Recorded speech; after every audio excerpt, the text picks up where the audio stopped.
Today's International Inverse Problems Zoom seminar. So we are happy to have Jorge Zubelli, which will be talking about a splitting strategy for calibration of Jump-Diffusion models, connecting all the way from Khalifa University.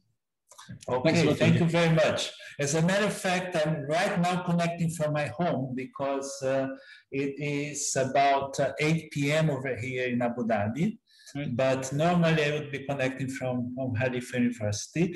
Thank you very much, Knut, for inviting me for this talk, for Katya to organizing and sending me the link. And sorry for joining the very last moment and keeping you a bit worried, but here I am. So what I'm going to talk about, as Knut just said, is calibration of Jump-Diffusion models in the sense of volatility calibration. So I'll try to explain that in my next slides, but let me start with a brief outline. I don't know if my good friend Jean-Pierre Fouque is attending this talk. Normally he wouldn't like me to put an outline, but I will put it anyway, just to give you an idea of where I'm going. I'll start with a small introduction, discuss the direct problem, the inverse problem, discuss some numerical examples and applications, and final considerations. I understand I have something like 50 minutes. Is that correct, Knut? Yeah, okay. Yeah, hopefully I'll be heading to bed in less than 60 minutes. So just to have some nice pictures to get started, it's very important to have financial models that are sound for derivatives, and this is such an important topic, derivatives. And I don't think I need really to sell this to this audience, but it's nice to recall that the Nobel Prize in 1997 was awarded to Robert Merton and Myron Scholes, honoring their work on this so-called Black-Scholes-Merton model. Black had passed already when this happened, so he's not he was not part of the people who received the award, but he's also equally responsible for this. And so derivatives, as we know, they play a very important role in modern finance, in modern markets. The impact is tremendous, and to understand and price them correctly is fundamental for people doing real negotiations in financial markets. So let me get started with the Black-Scholes-Merton equation. And this equation, for those of you who are not in math finance, is a very important equation, as I just mentioned. First of all, let me mention that it is usually posted as a final value problem. What that means is that I'm trying to solve the equation for time less than an expiration time. And I'm looking for the price of a derivative, which is a financial instrument. I'm not going to go into detail on what that means right now, but I'm sure you can get some information anywhere in the web. You look for it in financial sites. So P then is this price of the option that we are trying to find. The price at the expiration time, the moment that the option is going to die or be executed, is H.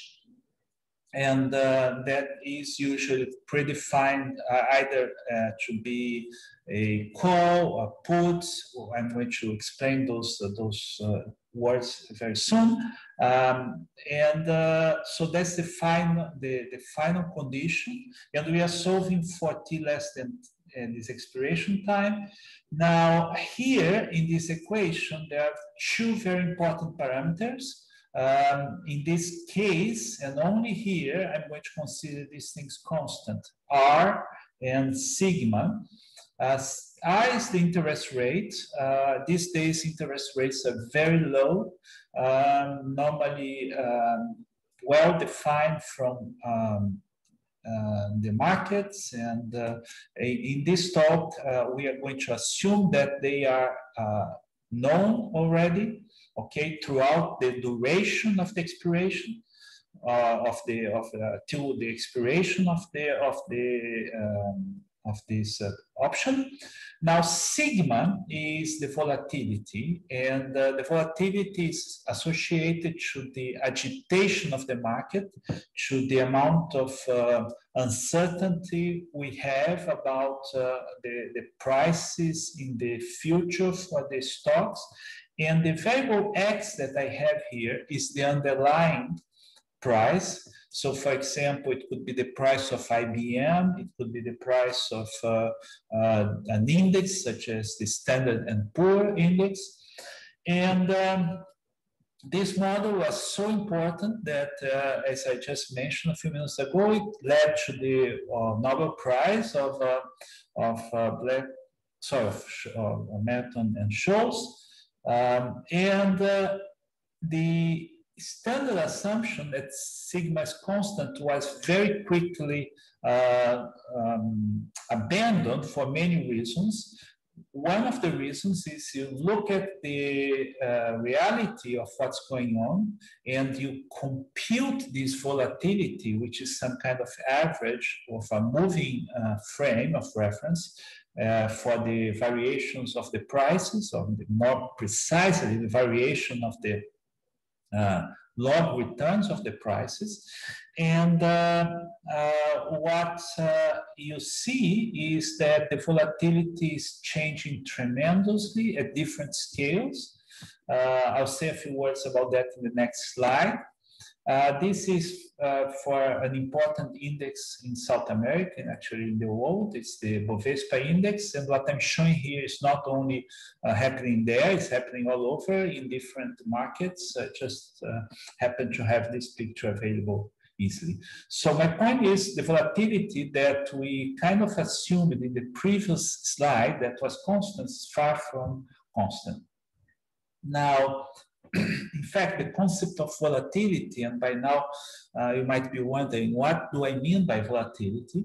It has different interpretations. I on purpose said it very fast so that I could come back to this issue later, or later meaning in this slide and only in this slide. So there is the historical definition coming from econometrics. Then there is the concept of implied or implicit volatility, which is associated, for example, with the Black-Scholes equation. There are different stochastic volatility models, in particular, models related to fast mean reversion that were studied by Papanikolaou, Fook, by the way, Knut Sona also has studied this in some of his work, and many other people that I'm sure are some of them are in this audience. I'm apologizing already if I'm not quoting everyone. There is the concept of local volatility, which is going to be the focus of the present work, together with the possibility of jumps. In other words, the possibility that there might be jumps in the process. Now, this is what I'm going to talk a little bit later, but let me, for the time being, just give you the take-home message from this talk, since this is something that I want to convey now, and I'll try to repeat it at the end, but usually at the end we are a bit rushed. So the take-home message is that we have considered the issue of calibrating the local volatility together with the jump size distribution. I'm going to define those words precisely. We have actually stated regularity properties of the parameter to solution map. We have used Tikhonov type regularization that has been used to solve many inverse problems. And in fact, since we are calibrating two different phenomena, we have used a splitting strategy to calibrate the two separately, but conjoining it to get the final result. And we have, of course, provided some numerical examples with real as well as simulated data. If anyone is interested, this is available at the archive in the original version. It was published in Finance and Stochastic. So if you have access to Finance and Stochastic, you can download directly from there. Okay, so what model am I going to use for volatility? I'm actually going to use a model that Bruno Dupier introduced back in '94 with a very nice paper called Pricing with a Smile. He introduced this model due to the fact that if you try to compute the implied volatility from the Black-Scholes formula, given that you assume it was constant, it turned out that for different strikes and different expiration of the options, you actually don't get a constant volatility. You get some phenomenon that was called the smile phenomenon. And therefore, you have to think, what can I do in order to fix this model? And the proposal that Bruno Dupuy had was a very interesting one, thinking of the volatility as something that depends on the price and the time. And I'm going to say more about that. By the way, there are all the explanations for that, which I don't want to get into right now, but they are based on looking at effective volatility of stochastic processes, but this is another issue. So the idea is to assume that the volatility of the Black-Scholes equation that I started with is actually a function of time and x. In other words, you then get, and this is something that if you study the model from the perspective of math finance, you are led to this equation, and then sigma is going to depend on time and x. And from now on, my payoff in the final time is going to be either the standard call option that you see here, or the standard put option. And by the way, I didn't say, but I'm talking about European options all over, as described by this equation. Otherwise, you'd have to play with free boundary problems, which are much more complicated. So anyway, so the idea of Bruno was to introduce this model. It turned out that this model is much more flexible. In particular, it becomes extremely interesting if you look now at the solutions to this equation, which is the Black-Scholes equation, as functions of the parameter k, and the expiration time, which now I drop the E from the first equation, I'm using the expiration time as capital T. And you think of now the price as a function of X and T as solutions of the equation. On the other hand, you think of K and capital T as parameters coming into the equation.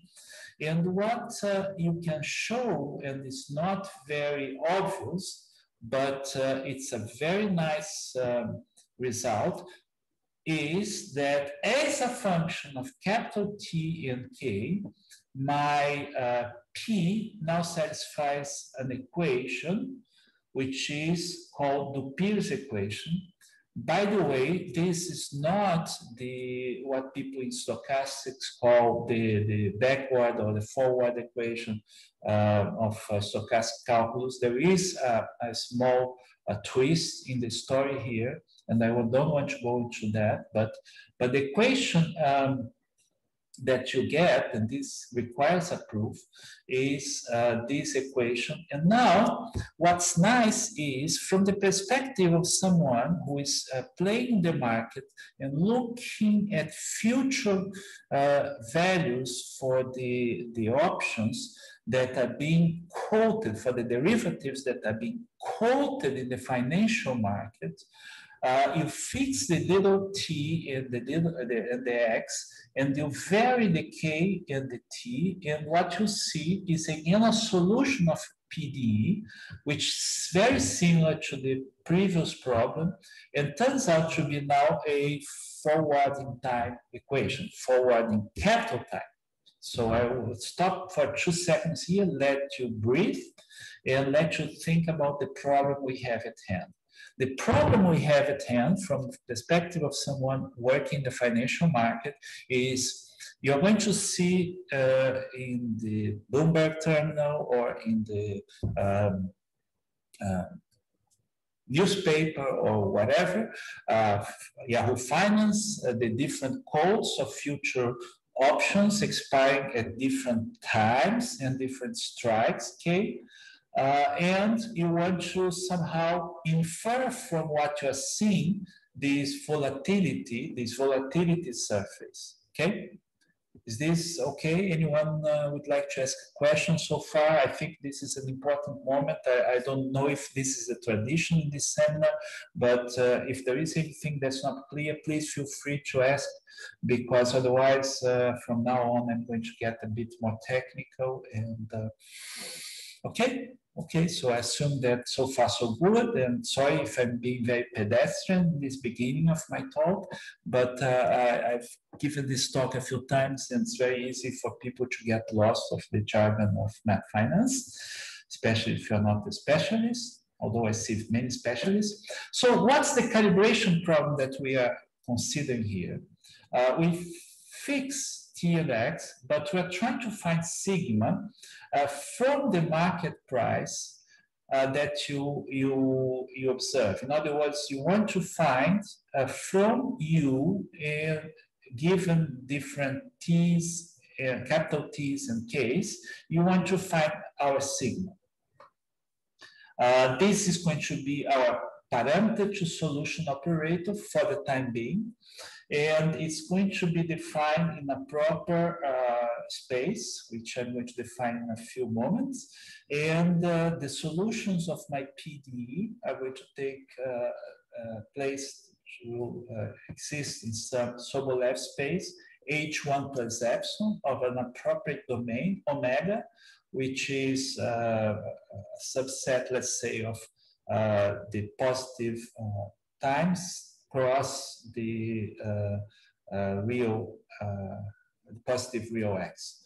But in fact, we are going to work, as a matter of fact, with log variables. And so we're going to do some further transformation to simplify this equation a little bit, at least from the perspective of computations and math, numerical math. Okay, so how did we handle this problem, or how is this problem handled, not only by us, but some other people? Well, it is handled basically by introducing minimization functional. So we try to fit our parameter, let's say A, to the data we observe, noting that this data is poisoned by noise, and therefore it is going to be not the real value that you should be computing, but some approximation within a certain error delta of the true real data. And that true data is associated, of course, with an actual value A, which belongs to the domain. And in order to solve the problem, we use a regularization parameter, which we are going to call alpha. And we are going to use a penalty function. Now, from a Bayesian perspective, for those of you who are into Bayesian statistics and let's say non-parametric statistics, from the Bayesian perspective, this corresponds to introduce some a priori information in our model. And if f is a quadratic function, if we're working traditional, let's say, finite dimension situation, you are basically imposing some Gaussian noise with a predefined distribution for the a priori, and then you are doing the measurements, U delta, and you are minimizing with respect to that previous information. Okay? So now we go ahead and we ask natural questions. Oh, by the way, everything that I'm doing here is at an infinite dimensional level, okay? So there is a lot of analysis hidden in the background. I don't want to be technical. It's too late in Abu Dhabi for me to be extremely technical. I'll try to keep technicalities as to a minimum, but I'll be glad to answer questions. So the first question is, does there exist a minimizer of this regularized problem? And the second question is, suppose that our noise level, remember the noise level is the error associated to the measurement of my function U. Suppose that this noise level goes to 0. How fast does the regularized solution go to the true solution? Now, this was analyzed a few years ago, back in trying to work with my former PhD student, Adriano De Cesaro and Ottmar Scherzer from Austria, Vienna presently. And we published this in 2012. This analysis is actually a lot of fun, and we got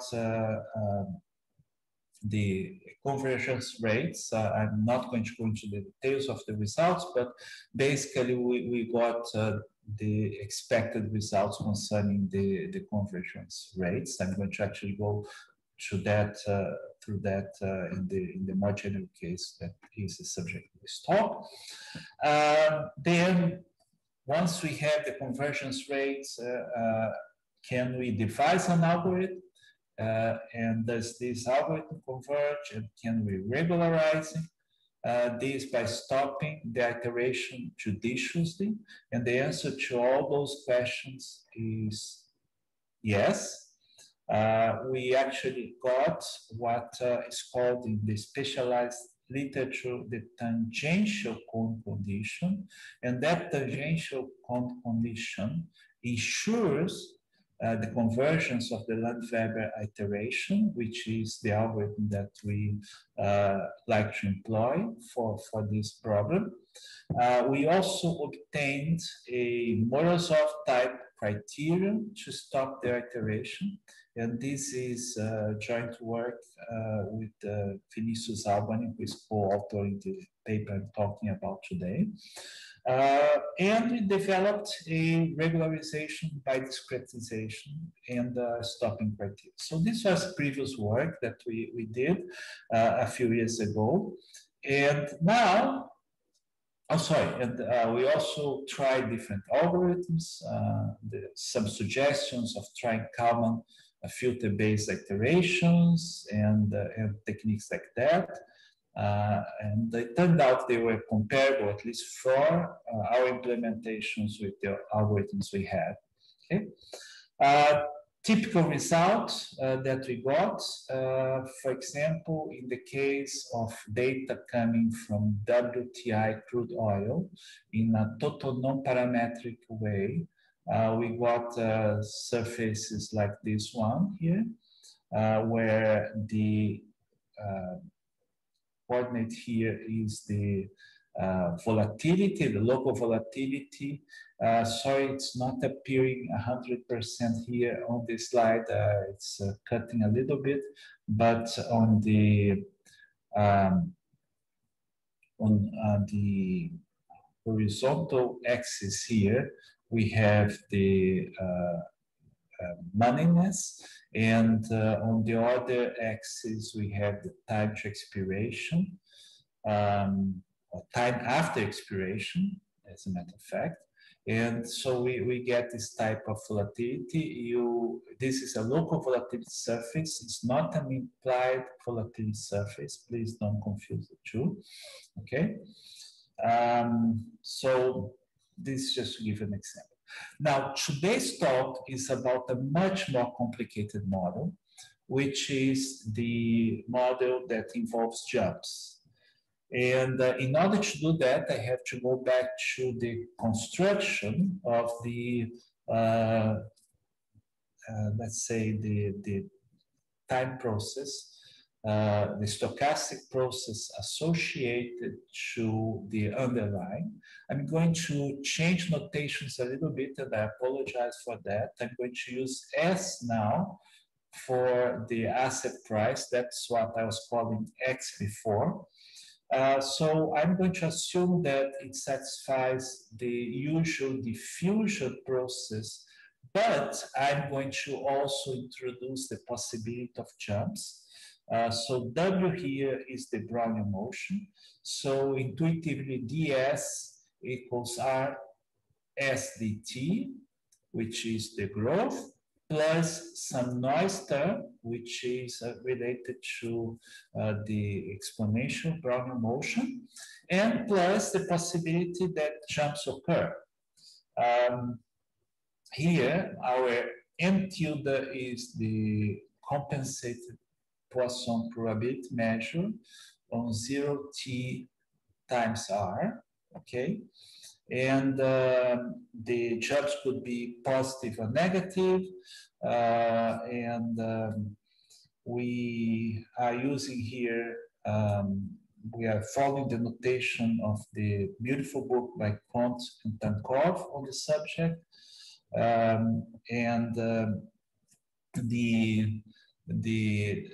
for those that don't particularly like jumps, and for a while I was among those. Sometimes it happens, and some more often than we expect. In particular, recall 2007 and 2008, when the market had a tremendous jump due to the crisis, a series of jumps, as a matter of fact, due to the subprime crisis. So this is the model we're considering. And again, I make a small stop here for people to ask any questions. So please feel free to interrupt me if you like, to ask any questions about the notation. Okay, so if there are no questions, let me see how am I doing on time. Okay, so now, in the analysis that we did originally for the Dupir model, this Dupir equation played a very important role, and many works focus on trying to use Dupir's equation or Dupir's model in order to attack the problem. As it turned out, the use of Dupir's equation is very important to do the practical simulations, because what we are trying to find is the volatility surface, in principle, looking from the perspective of someone who is sitting today at a given price X, as I called before, or S, as I call it now, and I'm looking for future values that are being quoted of options. Now, if I try to solve the whole problem, if I don't have the Dupir's equation, what I have to do is solve the whole problem each and every time my time changes and my X changes. So here, what we are doing is we are going to sit on the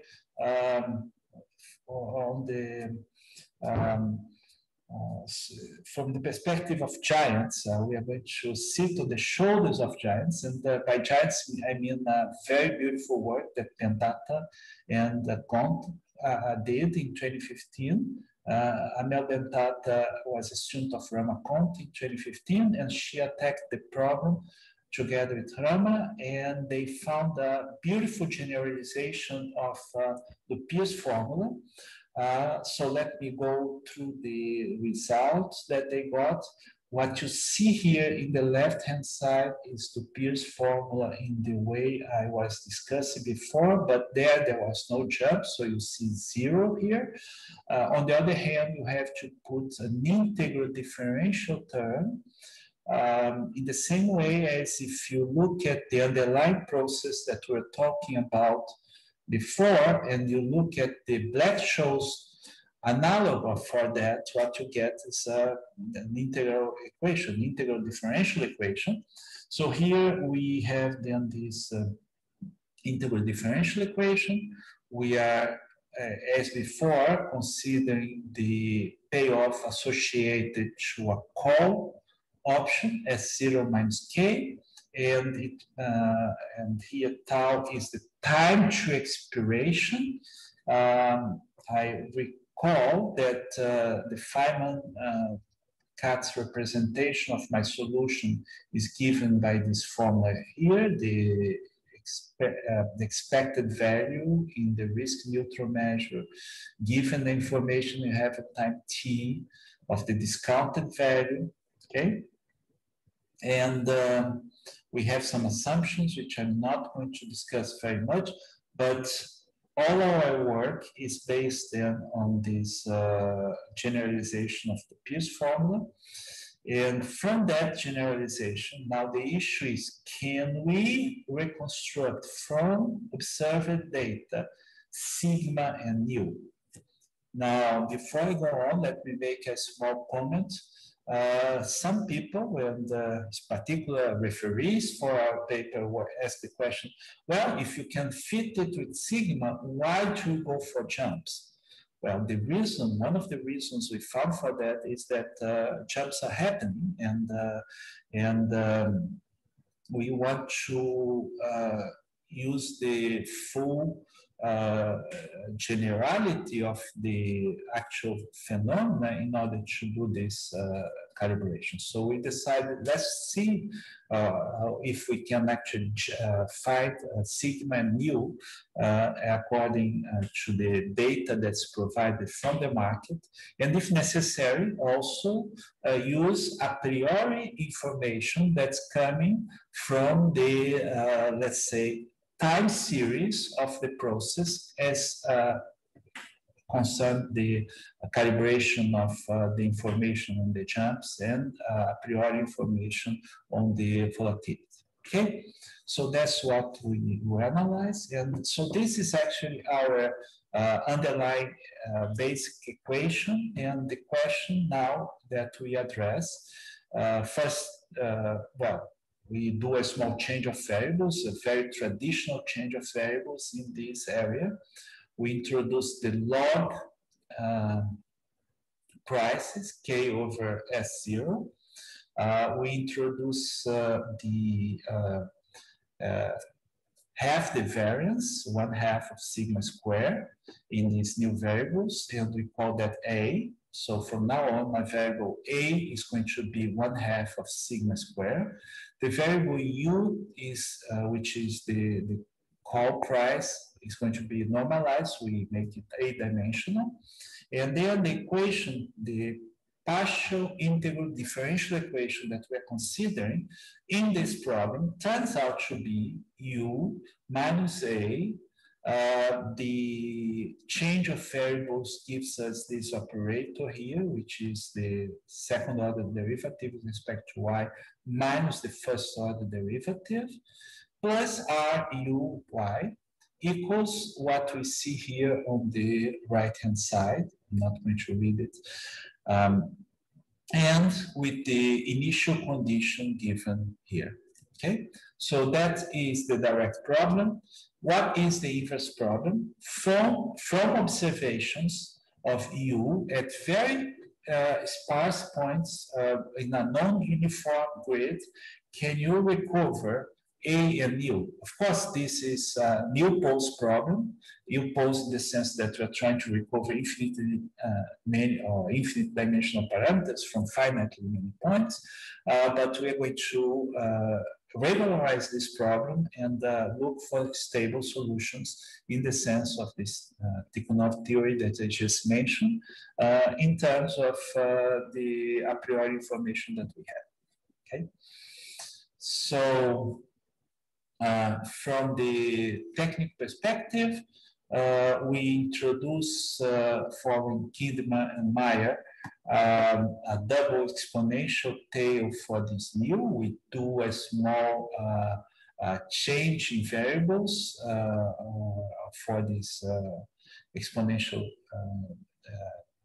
version of nu, this intensity, jump intensity. And we apply a lemma from Bentat and Comte to transform our partial differential equation on the right-hand side part is what you see here. So basically, the equation now gets kind of a convolution term with this differential operator that you also see on the left-hand side, okay? Just a bit of intuition. For those of you who are familiar with inverse problems, we're trying to solve a very, very opposite problem, and I'm sure this is the case of the audience. The diffusion here, A, is very hard to find because of obvious reasons. The fact that we now have the jumps, in a certain sense, makes things a little bit easier, although it is more complicated because we have more freedom. Okay.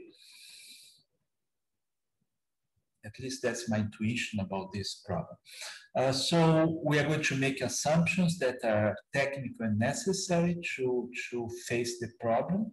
So in the definition of our parameter space, our parameter space is going to be composed of the H1 plus epsilon of the domain D, and we are going to, this A, this is the part corresponding to the square of the volatility, to the variance.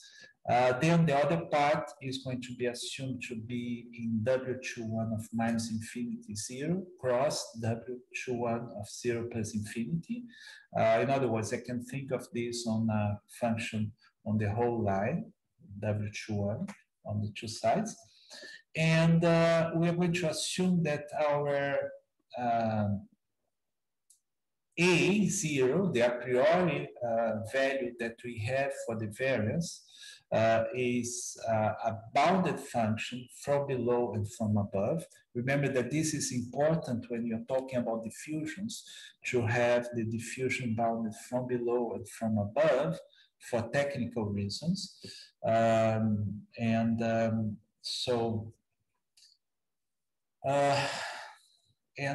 are requiring also that the weak derivatives are in L2, so that this is our a priori information, okay? So now we define then our domain for the parameter to solution map as the set of variances and the set of tail information that is perturbing my A0.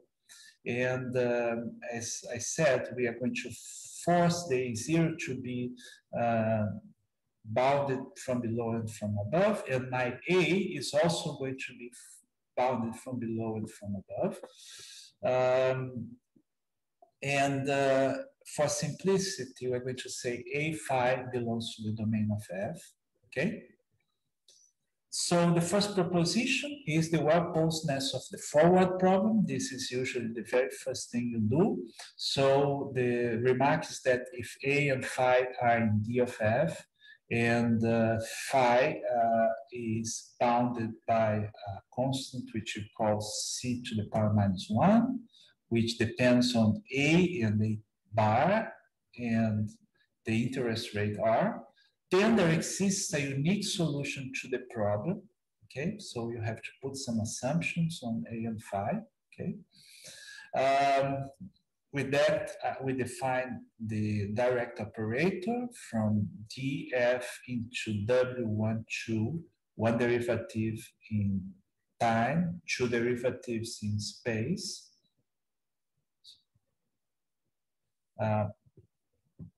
Okay, so we define this parameter solution map, and we remark that this is, we're going to solve this problem with homogeneous boundary conditions and a source term, which is given by this minus I phi.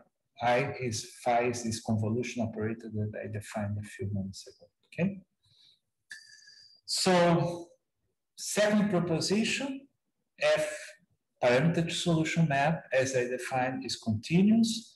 It's weakly continuous and compact, and is Frechet differentiable and satisfies an estimate which is connected to this source condition, okay, of Scherzi. So with that, we have the control of the forward map, the control in the sense of the regularization Tikhonov, theory of Tikhonov, and now we can attack the inverse problem. So how do we attack the inverse problem? Well, suppose we have this surface of European call option prices, and assume that this is a solution to the partial integral differential equation problem. Suppose that there is a corresponding pair that solves this inverse problem. And let's assume that we are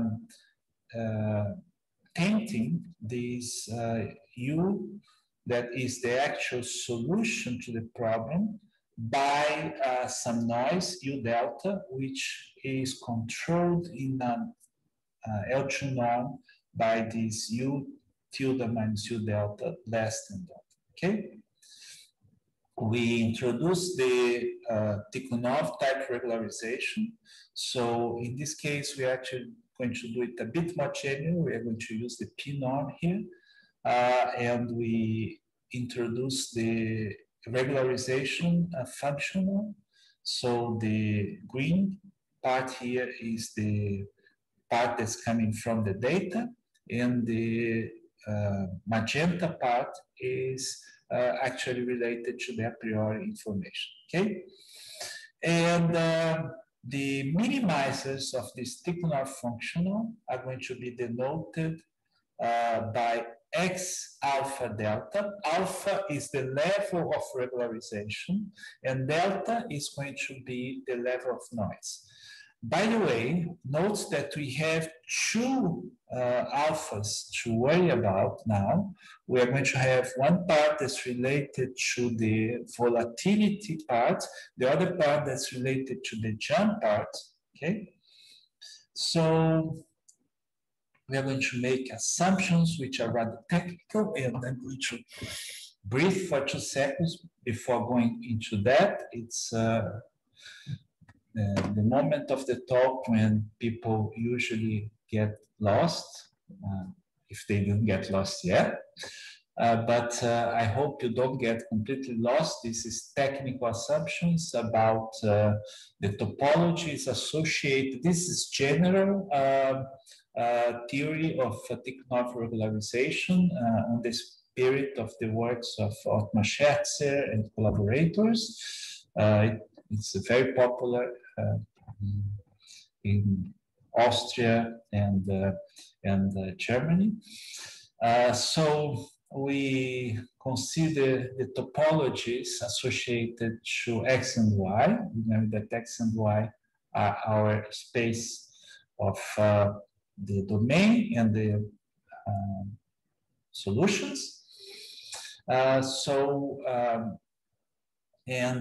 We consider the exponent of this misfit such is p greater than 1. We assume the norm of y is sequentially lower semi-continuous with respect to the topology of ty. Fx0 is convex and sequentially lower semi-continuous with respect to tx. We also assume that our objective set is not empty. And we assume that for every alpha, the level set is sequentially pre-compact. By the way, all these assumptions, I should have said that, are verifiable in the specific case we are working with. And finally, we assume that these sets M alpha that I just described here, the level sets, each one of them is sequentially closed with respect to the topology Tx and the restriction of F should this M alpha M sequentially continuous with respect to Tx and Ty. I'm kind of repeating this kind of like blindly, but this is the standard theory. It's a bit technical, I realize that, but let's try. Then under those conditions, the proposition is that there exists stable Tikhonov minimizers. This is guaranteed by those assumptions. And furthermore, the sequence of minimizers converge to some Fx0 minimizing solution. And finally, whenever delta and the corresponding alpha satisfies these properties here, okay? So now let's consider the specific problem we have at hand, and let's consider the penalization functions. So for the volatility part, our penalization function is going to be, as I said, the quadratic norm in H1 plus epsilon, okay? The Zubelli space H1 plus epsilon. And for the other part, the part related to phi, we are going to use the Kullback-Leibler divergence. That's one of the reasons why we are going so general on this part of the regularization. So with those, we observe that these are convex and weakly continuous and coercive in the appropriate space that we are working with. So they at least fulfill the basic conditions. And now one can actually check these Kullback-Leibler divergence sets are weakly pre-compact, and the reference here is work of Resmerita and Anderson. And now we go for the title of the talk, splitting strategy. So what do we do? How do we attack this problem? Well, we define projections, P1 in the first variable A, P2 in the second variable, and we, for simplicity, we call F phi as the restriction fixing F to the second argument, phi, and likewise, when we put A, it's going to be the restriction fixing the first argument. And we consider the Tikhonov functional associated to these different sides. So F phi, for example, I'm going to fix the phi part and minimize it in A, and vice versa, F A, I'm going to fix A and minimize on phi, okay?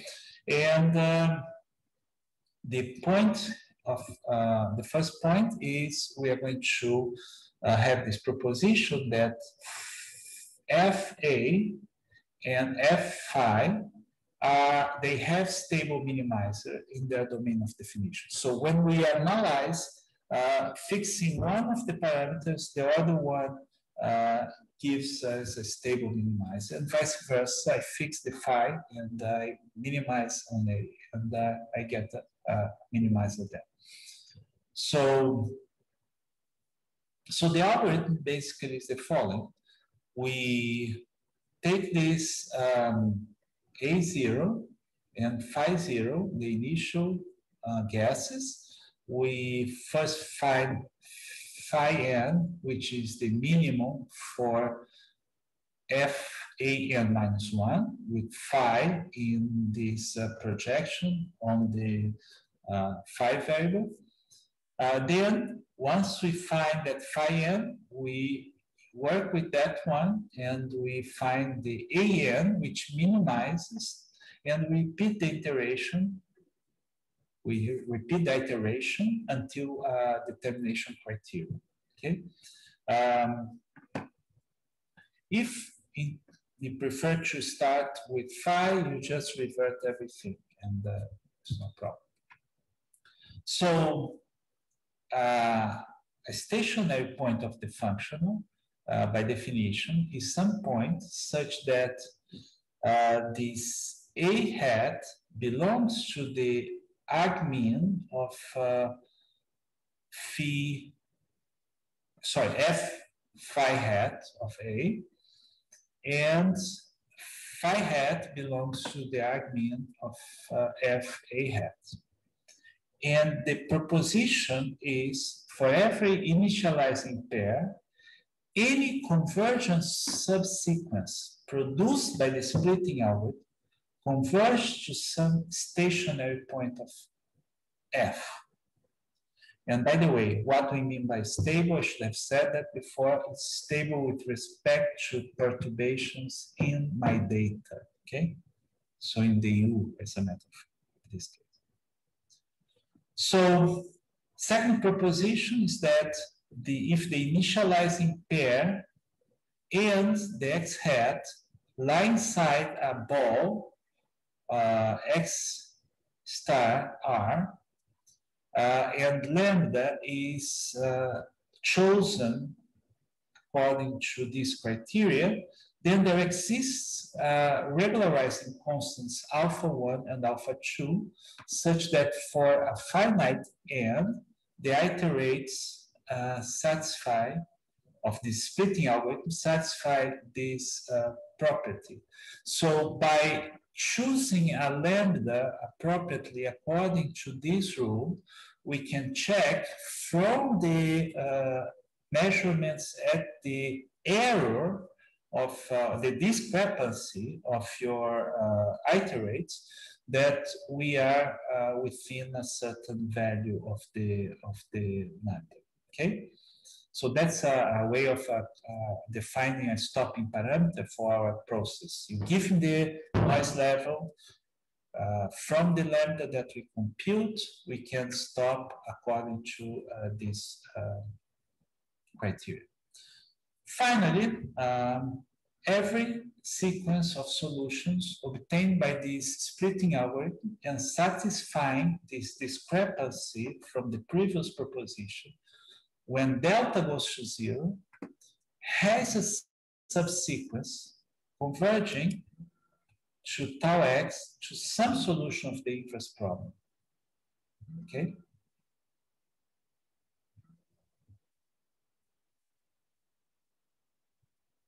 And so with that, we basically have the theoretical part of the problem handled. And I'm approaching the end of my talk, so I'm going to show you some numerical results. So we did some simulations, in fact, lots of simulations as usual, to see this method working, and then we tried with real data.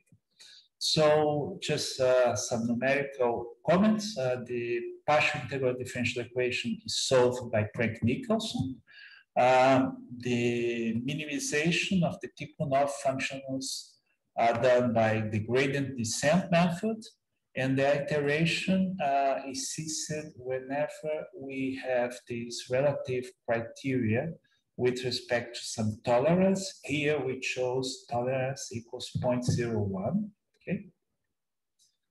So with synthetic data, what we have here is the values for the data that we have and the calibrated, and what we are showing here is the local volatility surface at different sections. In the variables, please note, in the variables of the logarithm of k over s. So it's in the log variables, okay? So that's why my variables here go from negative to positive. So it's the log variables, okay? So as you see, the results are not so bad for this calibration, okay? Of course, this is under highly controlled situations. Here, this is the implied volatility. Remember, the implied volatility is the wrong number that you put in the Black-Scholes equation, which is a wrong equation to give you the right price. So we can check also for the implied volatility to see a tremendous adherence to the local volatility calibration. Okay, it's very adherent, which shows that you know we are doing well at the level of implied volatilities. What about the exponential tail? For example, we can fit here. So in the left, it's the true line with crosses, and the reconstructed lines are with squares. And as far as the right, that's the true lines with crosses and reconstructed of the jump side distribution. You see a bit of discrepancy here. It shows that even in this wonderful world of simulations, you might not be getting the right thing. This is part of life. Okay. What about the reconstruction of the local volatility? This is, I showed already the sections.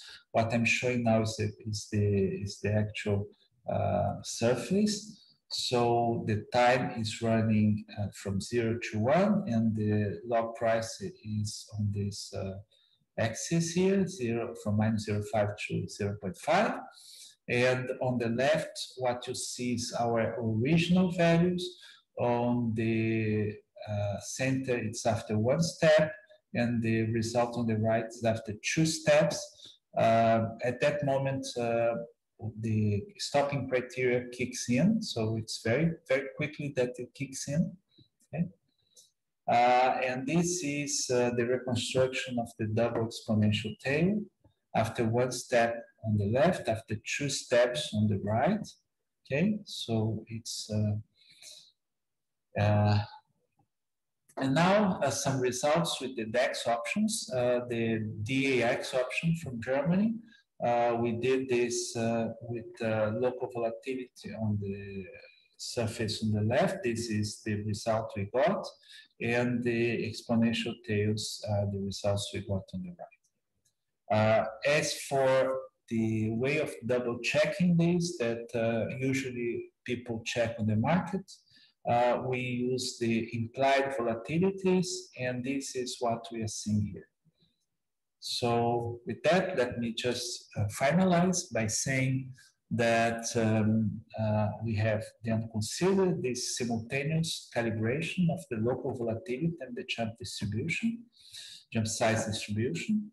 We have stated the regularity properties. Tikhonov regularization was used to solve the interest problem, and we have applied this strategy to solve simultaneously the problem of calibration with some numerical as well as real data. Thank you very much for your attention.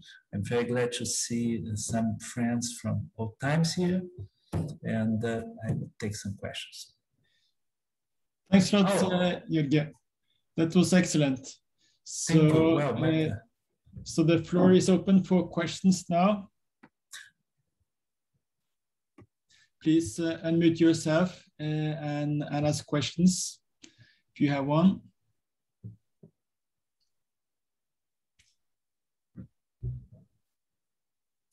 Can I do some propaganda while people prepare the questions? Yeah. This year, we are organizing once again online the Research in Options meeting, and it's going for its 16th edition. So some of the people here have participated in previous editions. And if you are interested, please send an email. We are going to organize it by just Google Zubelli and you'll find me. Any Google of Zubelli. So far, at least in the field of mathematics, you are going to hit me. So send an email, zubelli@gmail.com, for example.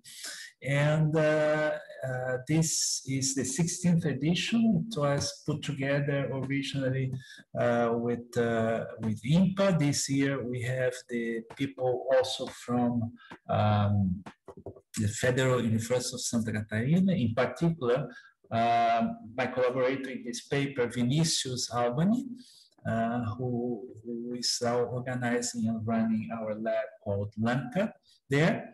And so please stay tuned. It's going to be from 21st, 24th of November. So it's in about 20 days, a little bit less than that. Yes. Good. So, Sergey, I was wondering a little bit. So, for in the numerical part, when you do the discretization, so you have to choose some sort of discretization of the parameter space. Right. So how what guides you in doing this? Right. Yeah. Well, okay, you put it very well. We have to do some discretization in the parameter space. Usually we had theoretical results. Unfortunately, the amount of data we have in practice is not sufficiently good to really fulfill our theoretical approach.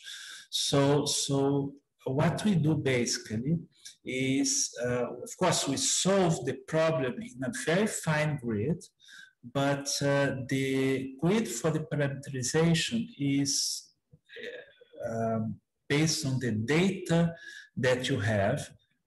In these slides, I don't have the data, but in other slides that I have in other talks, so I think if I look at my computer, I'll find it and can show you. We'll see that practical data from the market is very badly spread.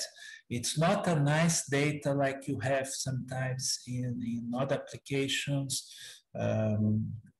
You have points scattered, according to whatever options are available. So we do the discretization in order to fit those in a reasonable Sobolev space, and that already kind of guides us towards the choice of delta, because the choice of delta is going to be, you are going to be approximating a Sobolev space by a discrete space with discrete data. That's basically the guiding procedure. We discretize in such a way that we make sure we kind of, let's say, hit every point that we have in the grid, and then from there we have an estimate of the delta, which is the amount of noise available in the data. Okay. Also, we incorporate the idea of the bid and ask spread, because if you look at the market information, we always see the bid and ask. Okay. So basically, the answer to your question is, for the data space, we use the discretization that's given from the from the market, and for the parameter space, then we discretize also according to that market parameter. So if we go back here, for example, let me be very specific. You see here our discretization in the log prices, and you see naturally the points. There is a big space here for this time. These are sections of the implicit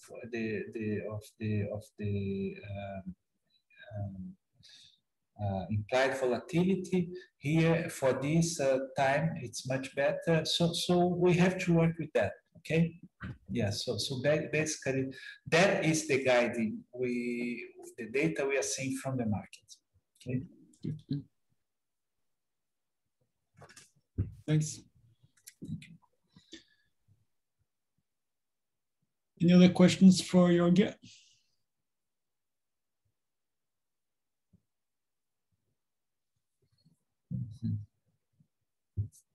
Well, if not, let's let you guys have coffee in the morning. I'm going to have my glass of wine late at night here. And, yeah. Yes, so well, thanks a lot, Jorge. I enjoyed a lot your talk. Thank you very much. My pleasure. So, and then enjoy your wine that is well deserved. And then yes.